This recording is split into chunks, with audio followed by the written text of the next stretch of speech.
And USA Today reports on the massive document leak allegedly showing how world leaders and the mega rich hide billions of dollars. The so-called Panama Papers point to people with ties to Russian President Vladimir Putin and other global leaders. The stunning revelations, are contained in an estimated 11.5 million documents that was leaked from a Panama-based law firm.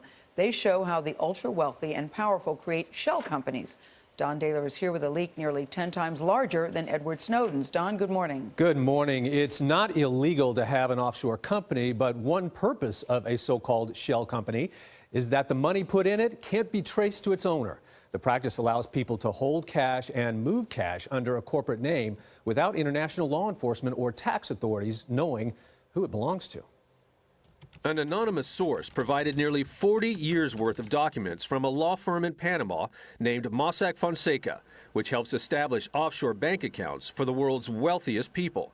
The 2.6 terabytes of data handed over to journalists reportedly contains approximately 11.5 million documents, including nearly 5 million internal emails, providing a window into some 214,000 companies. This really told us something about how the offshore financial system works, and especially about who are the kinds of people who are using it. Michael Hudson is one of hundreds of journalists who researched the documents in what's likely the biggest leak of inside information in history.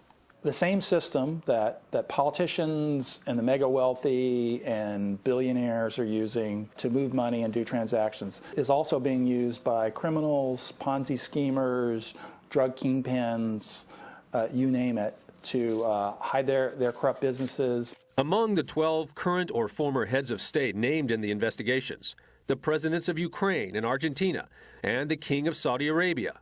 And while he is not named directly, the documents show allies to Russian President Vladimir Putin secretly shuffled as much as $2 billion through banks and shadow companies.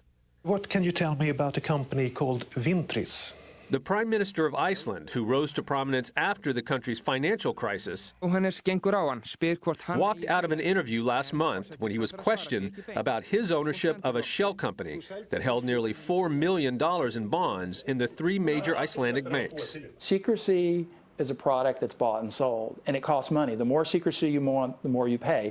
Mossack Fonseca called the leak a crime and stressed to Agence France-Presse that we have no responsibility in how these companies were used. They say they're like a car factory. You can't blame the car factory if a car is used to rob a bank. Mossack Fonseca told the Guardian newspaper the parties in many of the circumstances cited are not and have never been their clients. They also said they do not foster or promote unlawful acts. There are currently no Americans named in the leaked documents, but it's unlikely that that'll last. So what happens next?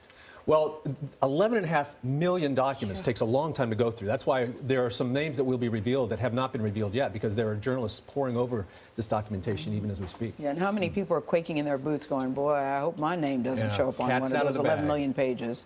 This is such a blockbuster report. Such a blockbuster report. Don, thank you so much.